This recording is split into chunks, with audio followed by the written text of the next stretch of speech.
Hi there, students. These are the video vocab notes for 31.1, The Path to War. We'll start this section with Japan's expansion in Asia. If you remember from the global study lessons, Japan was a small island nation with a growing population. They were seeking new markets for finished goods and also new natural resources to supply their growing population. They began a militaristic expansion into Manchuria and mainland China, starting with the Korean Peninsula. The League of Nations, of which Japan was a member at the time, demanded their withdrawal, and Japan basically proved the powerlessness of the League by simply withdrawing and abandoning the League when they made their demands that Japan withdraw from Manchuria. Japan continued through Manchuria into China in 1937, and the invasion was absolutely brutal on civilian populations. When they moved into major cities like Nanking, the devastation and the impact on the civilian population was truly horrendous, to such a degree that it still complicates relationships between those two countries, Japan and China, even today, 80 years later. Remember that Chiang Kai-shek and the nationalists were fighting the Chinese Civil War at the time against Mao Zedong and the communists. Chiang Kai-shek retreated into inland China away from the coasts and reached out to Western allies for assistance. He asked the League of Nations to help support his cause. This is getting close to the time when Chiang Kai-shek and the Nationalist Army will make a temporary truce with Mao Zedong and the Red Army and join forces to resist the Japanese invasion. This image shows the Japanese military moving into the city of Nanking. This is the beginning of the really, truly atrocious period in the Japanese invasion of China. Around the same time, we also see Italy initiating conquest into Ethiopia. Mussolini had been watching very closely to see how the League of Nations would respond to the Japanese invasion of Manchuria. When he saw that the League was unable to stop or even really slow down the Japanese invasion, he knew he had a green light to begin some expansions of his own. The Italian military had tried once before, remember, to invade Ethiopia and had failed. Ethiopia, to this point, is one of the only remaining independent states in Africa that hasn't been colonized. Italy did have a colony in Somaliland, and they used that as a staging point to begin their invasion of Ethiopia. The main motivation for this for Mussolini was image. Yes, they had some resources. Ethiopia represented a new market for their finished goods, but ultimately, adding an Ethiopian colony would improve Italy's image as a world power. Much in the same way that Chiang Kai-shek in China had reached out for Western support, Emperor Haile Selassie of Ethiopia reached out to the League of Nations and to the Western powers to limit Mussolini's aggression. The League of Nations did respond with economic sanctions. They put restrictions on what member nations were allowed to trade with Italy. One of the sanctions was that you could not trade weapons with Italy. However, they did not include oil, coal, or iron. These are the things that kept the Italian war machine rolling, and ultimately the League of Nations did nothing to discourage Mussolini. He completed his conquest of Ethiopia. Here's Mussolini as depicted in a London newspaper in the 1930s. The savagery and brutality with which Mussolini invaded Ethiopia reflects some of the atrocities that took place during the Japanese invasion of China. Also during the same decade of the 1930s, we had the Spanish Civil War. Spain had been a monarchy for centuries. They became a republic in 1931 when the monarchy stepped down. And as soon as they had a republican government, they began to implicate land reforms and labor reforms, giving more rights to the workers, giving land ownership to the peasants. These are socialist trends in government. This republican government of Spain was leaning pretty heavily to the left. They also limited the power of the Catholic Church, especially in the realm of education. So they start to get some resistance from groups on the right, the more conservative nationalist groups, the military, the Catholic Church. Led by a military general, Francisco Franco, this opposition arises to the Spanish Republic, or the loyalists, those loyal to the elected government. World powers start picking sides in the Spanish Civil War. The Soviet Union supported the Republicans, or the loyalists, because they had that sort of leftward socialist lean in their policies. Italy and Germany, already very strongly nationalistic and conservative, supported the Spanish nationalists and Francisco Franco. The Spanish Civil War was a pretty brutal affair, lasted several years, killed 500,000, and the result ultimately was a nationalist victory. Francisco Franco became Europe's third fascist dictator. Some very famous photos came out of the Spanish Civil War. The one on the left is Robert Capa, a very famous photographer who captured a Spanish Republican soldier in the moment of his death as he was shot on the battlefield. The Spanish Civil War was also characterized by brutal street-to-street fighting, urban combat, as shown in the picture on the right, where you see soldiers taking cover behind the bodies of horses.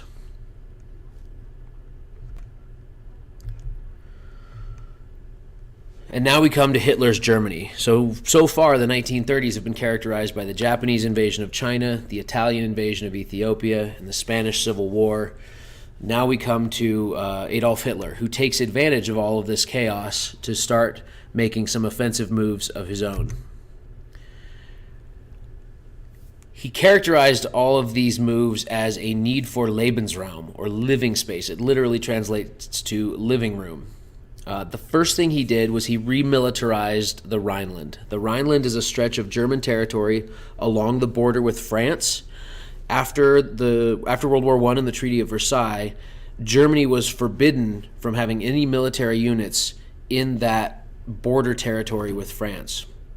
Hitler effectively breaks the Treaty of Versailles and remilitarizes the Rhineland. He moves German military units into this territory along the French border.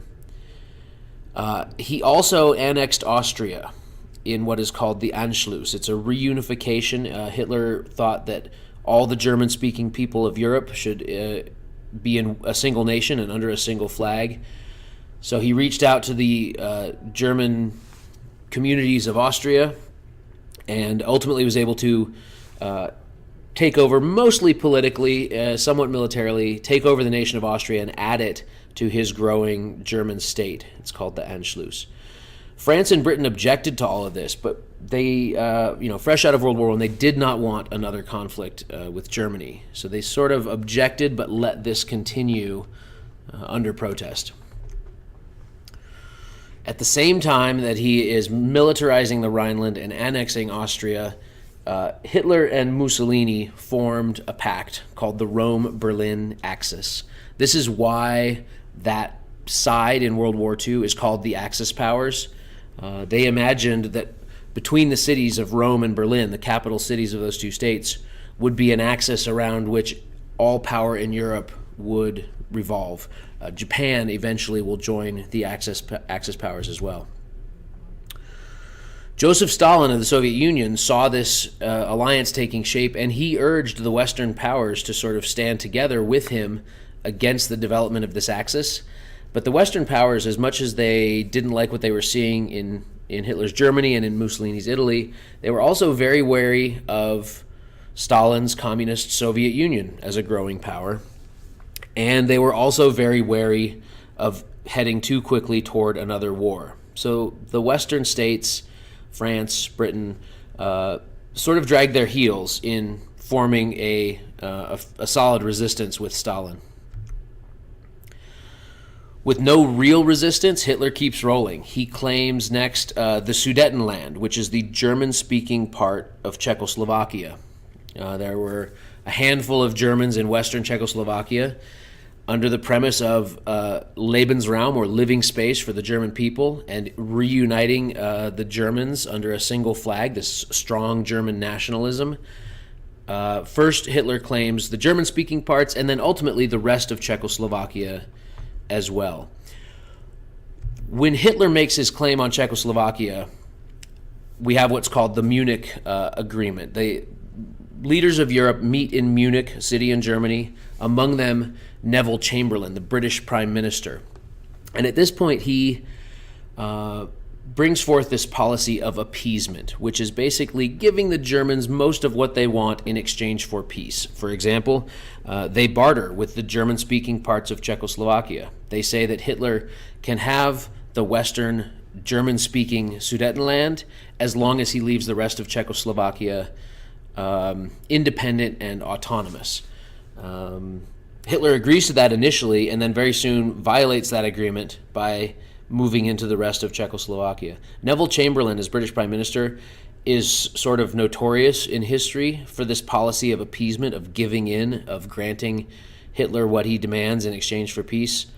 He's a very, very unpopular British Prime Minister in history. He's not well remembered because he was the guy who sort of gave in to Adolf Hitler.